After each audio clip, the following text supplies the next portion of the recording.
pada saat ini Engkau masih memberi kami kesempatan untuk bersama-sama merenungkan sebagian daripada firman-Mu. Kami mohon Tuhan, biarlah Engkau melalui Roh yang Kudus mencerahkan firman-Mu bagi kami.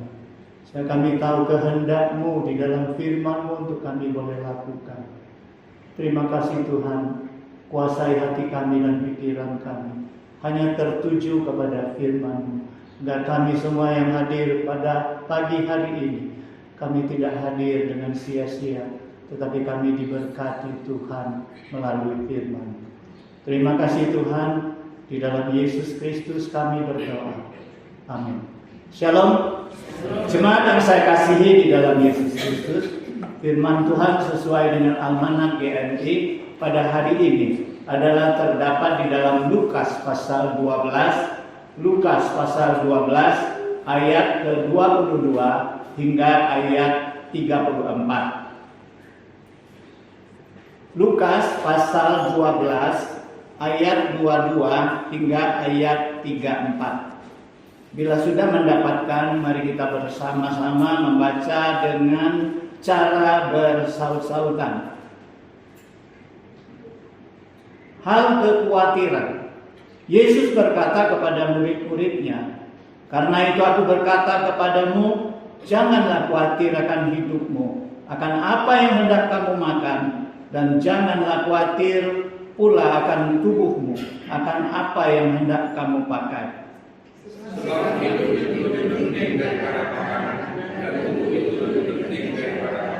Perhatikanlah burung-burung gagak yang tidak menabur dan tidak menuai dan tidak mempunyai gudang dan atau lumbung, namun demikian diberi makan oleh Allah. Betapa jauhnya kamu melebihi burung-burung itu.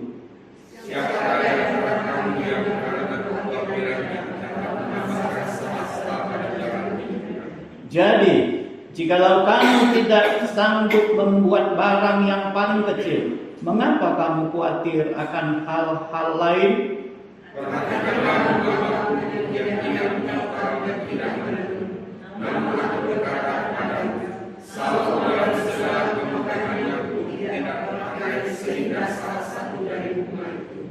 Jadi, jika rumput di ladang yang hari ini ada dan besok dibuang ke dalam api, demikian didandani Allah. Terlebih lagi kamu, hai orang yang kurang percaya. Jadi, jangan kamu sesalahkan apa yang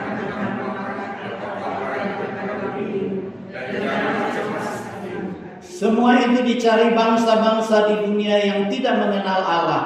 Akan tetapi Bapamu tahu bahwa kamu memang memerlukan semuanya itu.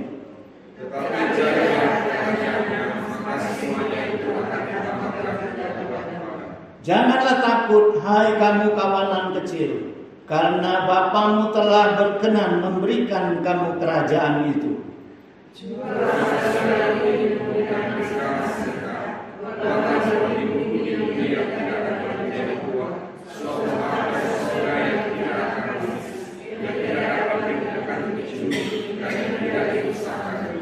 Kita baca bersama ayat 34.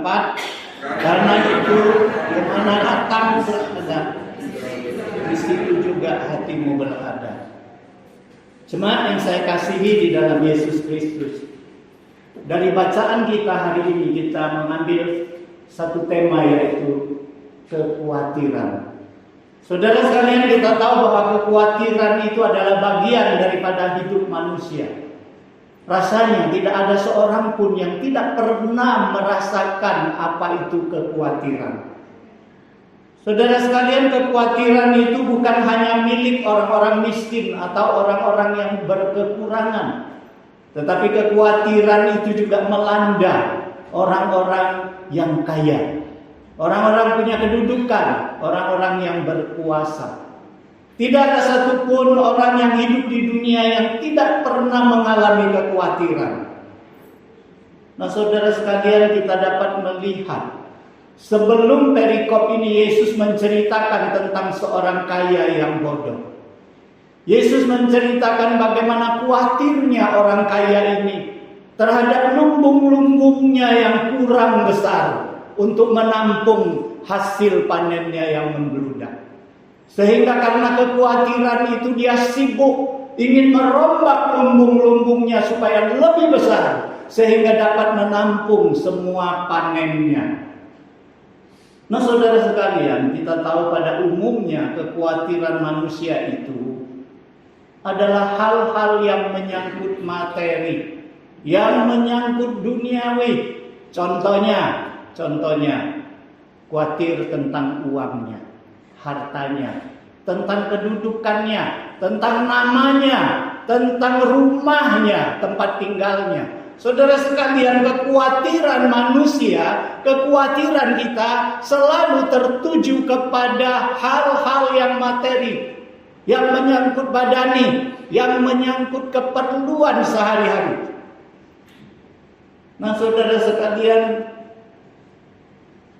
kalau orang kaya dia khawatir uangnya kurang banyak, sehingga dia berusaha memperluas usahanya, ya, supaya dia lebih kaya. Dia khawatir anak-anaknya nanti mau disekolahkan kemana, mau dijadikan apa. Kalau anaknya di sekolah ke luar negeri, dia khawatir apakah anaknya sanggup lulus tes di sana. Orang miskin khawatir karena nggak punya uang untuk makan. Besok mau makan apa?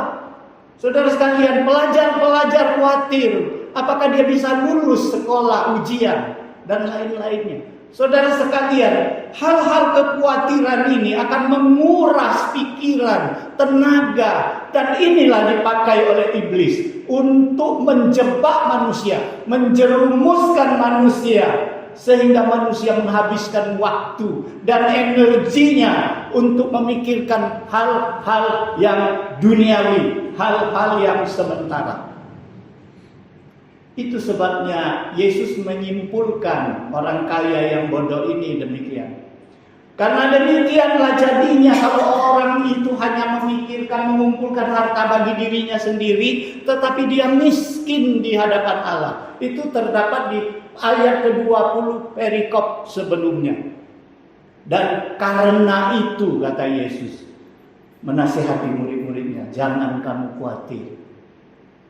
Karena apa? Yesus berikan contoh orang kaya yang bodoh. Karena khawatir hal-hal duniawi yang sementara itu melalaikan hal-hal kerohanian, jiwanya, keselamatannya.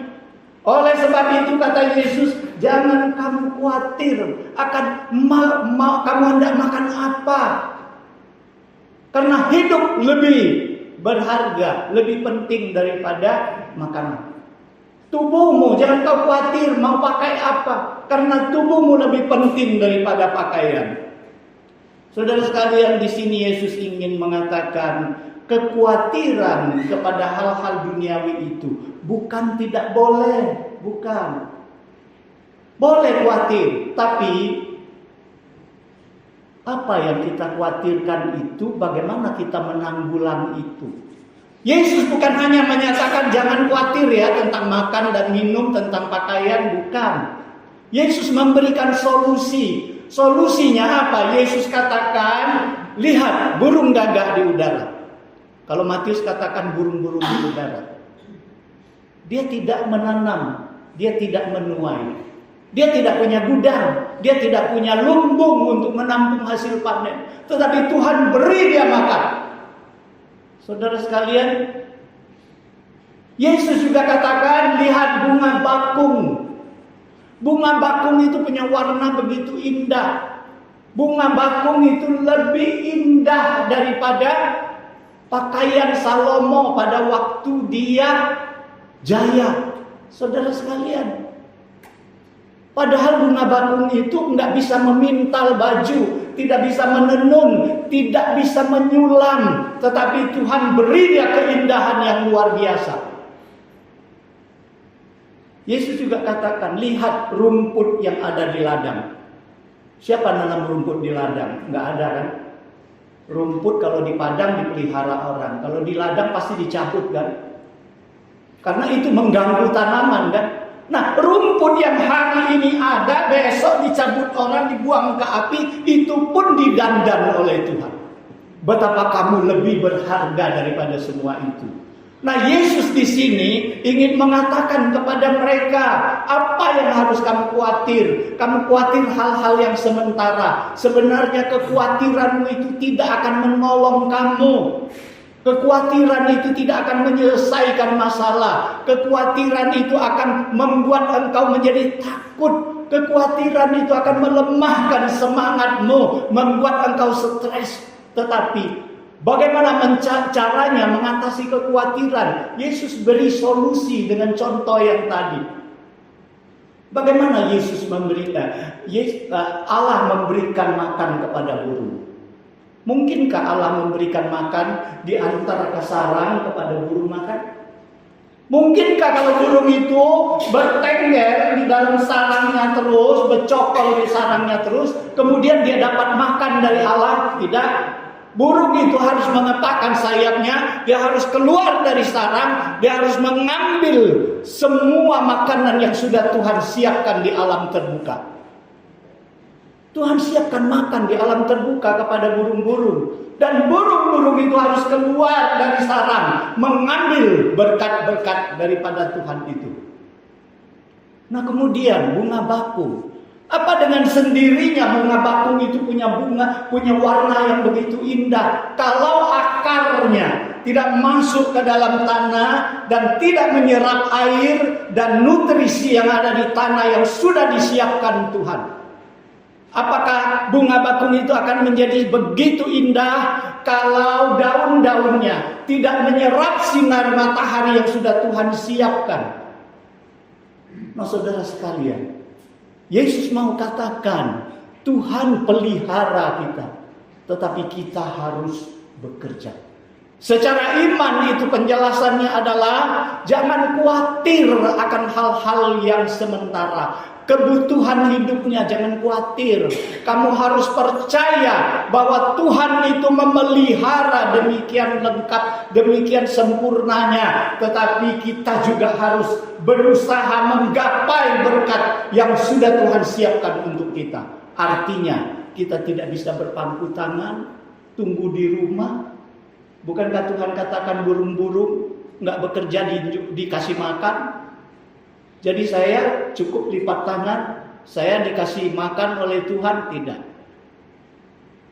Kita harus keluar, menggapai berkat-berkat yang Tuhan sediakan.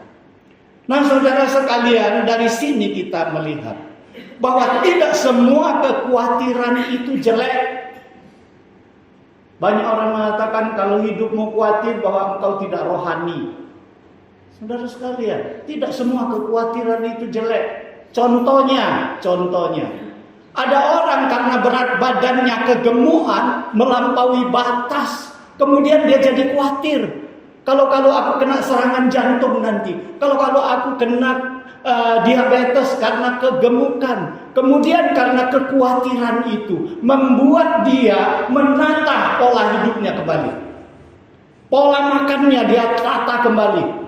Olahraganya dia tata kembali. Dan lambat laun, tapi pasti berat badannya akan kembali kepada normal. Apakah kekhawatiran ini tidak baik? Apakah kekhawatiran seperti ini tidak pantas? Saudara sekalian, daripada dia udah gemuk, dia udah besar, badannya udah melampaui batas bobotnya, tetapi dia tidak khawatir, dia tetap hantam kromo, makan bebas, tetap tidak olahraga, pola hidupnya tetap seperti yang lama. Nah, itu akibatnya akan merugikan dia, akan merugi kesehatannya. Saudara sekalian, kita bersyukur di Pagar Alam. Sekarang kita jarang ya lihat orang pakai masker. Kita bersyukur mungkin COVID sudah lari dari Pagar Alam karena Tuhan usir. Tetapi kalau kita ke Jakarta, kita masuk ke mall, hampir 100% orang di dalam mall itu pakai masker. Kenapa? Karena mereka khawatir terhadap virus COVID yang varian baru. Sehingga mereka jaga, karena kekhawatiran itu mereka pakai masker, mereka sering-sering cuci tangan. Nah, saudara sekalian, kekhawatiran seperti itu bukankah pantas dan patut? Nah, saudara sekalian, Jadi Yesus di sini di ayat 31 dan 32 Yesus katakan apa? Carilah dulu kerajaan Allah. Kalau di Matius mengatakan carilah dahulu, tetapi di Lukas katakan carilah kerajaan Allah. Matius mengatakan carilah dahulu, bukan tidak boleh khawatir, bukan tidak boleh cari makanan dan minuman, kebutuhan dunia, bukan. Karena Yesus katakan kebutuhan dunia itu dicari, dikejar oleh manusia yang tidak kenal Allah. Tetapi aku tahu kamu juga butuh semuanya itu. Yesus tahu kita butuh, boleh dicari, tetapi dicari dulu kerajaan Allah. Dahulukan, prioritaskan. Nah, di sini Yesus ingin fokus kita tidak kepada dunia, hal yang sementara, kebutuhan yang sementara. Alihkan fokus kita kepada kerajaan Allah. Bagaimana kita perbaiki hubungan kita, keintiman kita dengan Allah. Dengan demikian, Tuhan akan tambahkan semuanya. Saudara sekalian ingat ya, ditambahkan bukan diberi. Kalau diberi itu kita tidak ada diberi. Tapi kalau ditambahkan berarti kita mempunyai modal. Saya ingat seorang tuan memberikan talenta kepada 3 orang hambanya. Kepada 2 orang hamba yang mengerjakan talenta dan mendapatkan hasil. Tuhan katakan apa? Karena engkau tanggung jawab di dalam hal yang kecil, aku berikan tanggung jawab yang lebih besar. Tetapi kepada hamba Tuhan yang memendamkan uangnya, yang malas bekerja, Tuhan itu katakan apa? Apa yang ada padamu akan diambil dan diberikan kepada orang yang sudah memiliki. Artinya Tuhan ingin menambahkan berkatnya kepada orang-orang yang mengutamakan Tuhan, mengutamakan keperluan kerohaniannya, mengutamakan hubungannya dengan Allah diperakrab. Maka segala sesuatu yang lainnya Tuhan akan tambahkan. Saudara sekalian, akhirnya Yesus mengakhiri ajarannya dengan apa? Yesus katakan, bikinlah pundi-pundi yang kekal. Kumpulkanlah harta di sorga. Itu yang penting. Yesus katakan hidupmu tidak akan lama di dunia ini. Yang lama itu di sorga. Kau kaya di dunia, sebentar saja habis. Apa untungnya? Apa manfaatnya? Apa gunanya engkau memiliki segala dunia, seluruh dunia ini, tetapi engkau kehilangan nyawa? Oleh sebab itu Yesus katakan, buatlah pundi-pundi yang kekal. Kumpulkanlah hartamu di sorga. Dengan cara apa? Yesus katakan, jual hartamu dan berikan sedekah. Itulah ayat ketiga, 4. Nah, saudara sekalian, di situ Yesus katakan apa? Jadilah dirimu menjadi berkat, berikanlah kekuatanmu, hartamu, tenagamu, idemu, dan tolonglah orang-orang yang membutuhkan. Saudara sekalian, kita lihat pada satu kali ada sebuah yayasan sosial ingin mengadakan sebuah acara untuk membantu orang-orang yang putus sekolah, yang nggak punya duit untuk sekolah, dan membantu keluarga-keluarga miskin. Nah, mereka tahu bahwa di desa mereka itu ada seorang usahawan yang kaya, tapi terkenal pelit. Setiap kali kalau ada acara-acara sosial, mereka mendapat bantuan dari pengusaha-pengusaha. Tetapi hanya pengusaha ini yang tidak pernah mau bantu. Tapi mereka tidak menyerah. Ketua yayasan ini datang kepada tuan itu. Kemudian dia berkata kepada tuan itu, Bapak adalah pengusaha yang kaya di kota ini. Bapak sangat terkenal di kota ini. Nah, dan Bapak tahu bahwa di kota ini banyak juga orang miskin. Mereka tidak mampu sekolah dan keluarga-keluarga mereka makan pun sulit. Jadi kami ingin mengadakan acara sosial, bakti sosial untuk membantu mereka ini. Kami datang kepada Bapak, kami mohon hati Bapak terketuk untuk memberikan bantuan sukarela. Berapapun Bapak mau sumbang, kami terima dengan sukacita. Jadi usahawan ini dia pikir sejenak, dia nggak jawab langsung, ya, dia pikir sejenak. Kemudian dia jawab. Dia bilang, Anda nggak tahu ya, mama saya baru saja meninggal.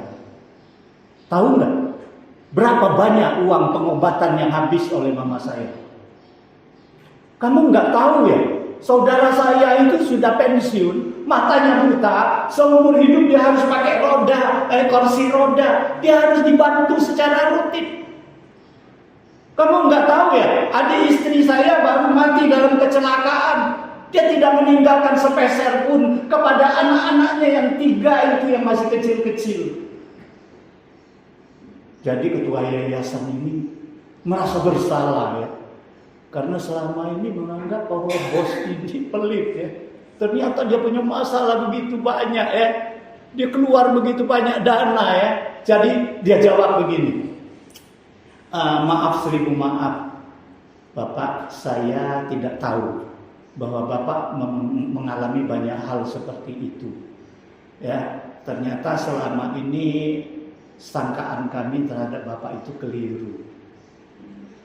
Jadi pengusaha ini berkata dengan serius. Tahu nggak? Kepada mereka-mereka ini saja aku sepeser pun tidak bantu. Untuk apa aku bantu kamu? Waduh, saudara sekalian. Ini merupakan satu gambaran. Gambaran kepada kita. Uang itu bisa jadi pelayan kalau uang itu kita kuasai. Tetapi uang itu akan menjadi kejam kalau uang itu menguasai kita. Saudara sekalian, kita jadi hamba uang, kita dikuasai oleh uang, hati nurani kita akan mati, kita tidak akan kenal lagi apa namanya belas kasihan, apa yang namanya pengorbanan, apa yang namanya sumbangan, kita tidak kenal itu lagi. Yang kita tahu adalah harta. Itulah Yesus di dalam mengakhiri ayat ini katakan apa? Di mana hartamu, di situ hatimu. Saudara sekalian, ketika kita memegang erat harta kita, ketika kita tidak mau membuka harta kita, ketika kita tidak mau memberikan apa yang ada pada kita yang Tuhan berikan itu untuk menjadi berkat bagi orang banyak, maka kita seperti yang dikatakan Tuhan, fokus kita bukan kepada kerajaan Allah, fokus kita kepada harta, dan hati kita ada di harta itu. Mari kita lihat apa kesaksian Paulus. Paulus buat kesaksian. Kita lihat apa yang Paulus saksikan.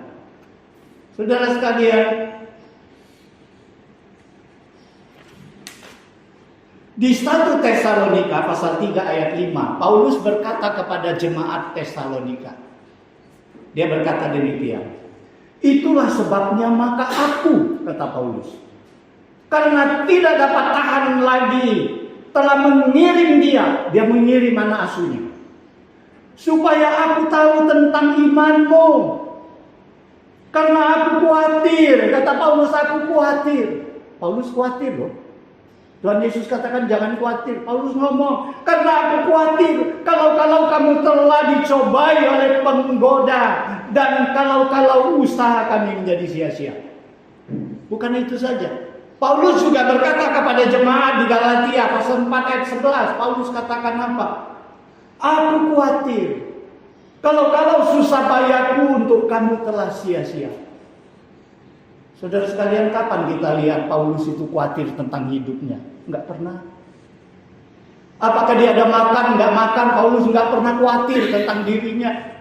Apa kita pernah lihat Paulus takut ditangkap, disesat karena penginjilan? Tidak pernah. Dia sering ditangkap, dia sering disesat, bahkan dia di penjara, akhirnya dia mati syahid untuk Tuhan. Dia tidak pernah khawatir untuk dirinya sendiri. Tetapi Paulus katakan 2 kali, aku khawatir. Khawatir apa?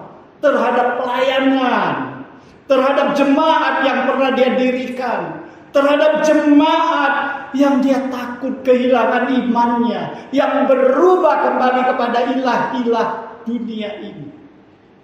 Dia bukan hanya khawatir, saudara sekalian, dia berusaha. Apa usahanya? Dia sering kunjungi jemaat yang pernah dia layani. Kalau dia nggak bisa kunjungi, dia utus anak asuhnya untuk pergi ke sana melihat keadaan mereka. Sekalipun dia di penjara, nggak bisa berbuat apa-apa, dia buat surat, dia kirim kepada jemaat itu. Dia berikan teguran kalau mereka salah, dia berikan semangat kalau mereka itu lemah, dia berikan pujian kalau mereka itu benar dan patut dipuji. Dia berikan peringatan keras kalau mereka itu menyimpang. Saudara sekalian, hati Paulus, kekhawatiran Paulus sudah ditaruh di dalam Tuhan, di dalam pelayanan.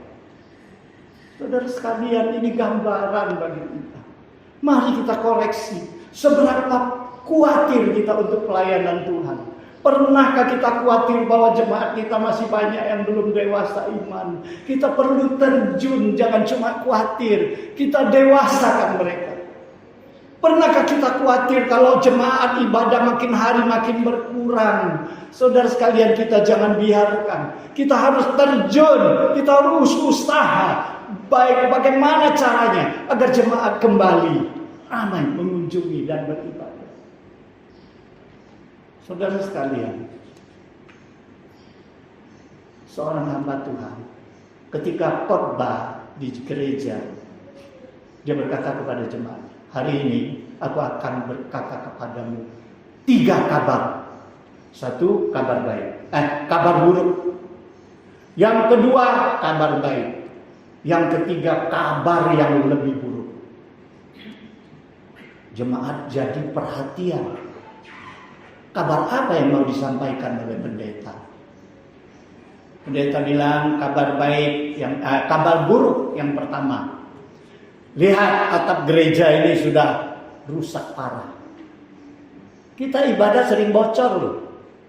Sudah saatnya kita harus adakan renovasi gereja. Atap gereja harus kita perbaiki.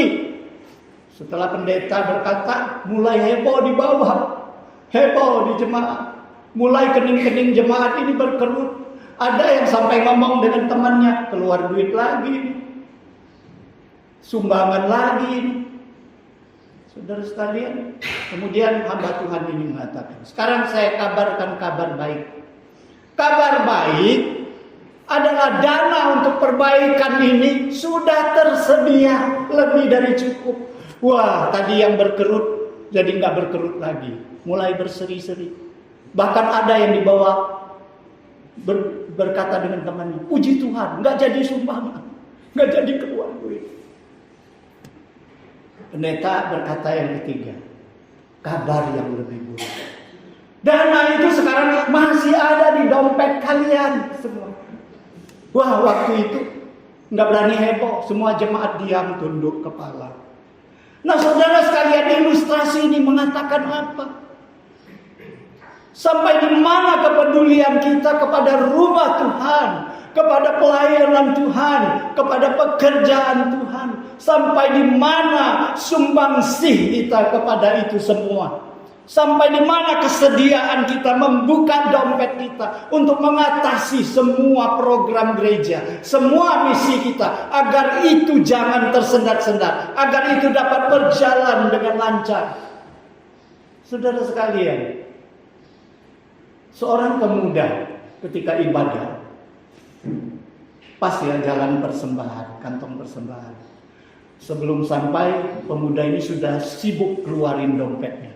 Dia pilih pecahan uang yang paling kecil. Akhirnya dia lihat yang 1.000 yang paling kecil dia cabut. Sudah cabut yang 1.000, dia masukkan ke kantong persembahan. Kantong persembahannya itu berjalan. Baru berjalan berapa kursi, bapak yang di belakang menyenggol bahunya. Dia lihat ke belakang. Oh, bapak itu sodorkan 50.000 sama dia. Pemuda ini kira ya 50.000. Dia kejar itu kantong persembahan yang baru lewat sedikit, dia masukkan kantong, kemudian dia pulang. Waktu pulang dia lihat bapak itu diacungkan jempol. Wah, dia kagum. Ternyata sudah dia duduk, bapak itu bisik di telinganya. Uang itu tadi jatuh dari dompetmu. Saudara sekalian, waktu itu bapak ini, anak muda ini menyesal. Karena apa? Sudah masuk kantong persembahan, nggak bisa diambil lagi. Nah, saudara sekalian, cerita ini mengatakan kepada kita apa? Bahwa Tuhan selalu mempunyai cara mengambil bagiannya daripada kita. Saudara sekalian, mungkin kita akan bertanya, Tuhan nitip apa sih dengan aku? Harta aku cari sendiri, dari pagi sampai sore sampai malam, bahkan aku banting tulang mencari harta. Semua hasilku ini adalah jerih payahku. Tuhan kapan titip sama aku? Saudara sekalian, kita bisa cari uang, kita bisa cari kebutuhan, bisa enggak kita cari hidup kita, nyawa kita? Itu sebab Yesus katakan, dunia ini kau dapat, tapi kau bisa ganti nyawamu dengan apa? Saudara sekalian, coba kalau Tuhan tidak kasih oksigen, mungkin manusia pada mati semua karena kekurangan oksigen. Ada berapa orang yang mampu ke rumah sakit untuk menghirup oksigen? Saudara sekalian, kita harus tahu bahwa apapun yang ada pada kita sebenarnya adalah pemberian Tuhan. Tapi Tuhan hanya menitipkan 1/10 daripada pemberiannya. Saudara sekalian, ketika gereja berkata tentang perpuluhan, jemaat selalu bilang apa? Oh, gereja ini mata duitan, bicara tentang duit terus. Saudara sekalian, ini firman Tuhan. Tuhan tidak pernah memaksa kita memberikan perpuluhan itu. Tuhan hanya katakan, ujilah aku. Dia tantang, ujilah aku. Lihat apakah aku tidak bukakan tingkap langit di sorga. Apakah aku tidak curahkan berkat kepadamu. Saudara sekalian, sekarang pertanyaannya, apakah kita mau mengembalikan bagian Tuhan? Atau kita tunggu Tuhan yang ambil sendiri bagiannya? Seperti pemuda ini. Saudara sekalian, kita harus ingat, tidak ada orang yang memberikan persepuluhan dia jadi miskin. Tidak. Justru kita dapat saksikan dan kita dapat mendengar banyak kesaksian bahwa mereka makin diberkati oleh Tuhan. Kalau Tuhan menantang kita, ujilah aku. Berani tak kita uji Tuhan? Kita coba, kita uji Tuhan. Saudara sekalian, akhirnya ada seorang pengemis. Karena seharian gak makan, perutnya lapar. Dia datang ke rumah seorang yang kaya.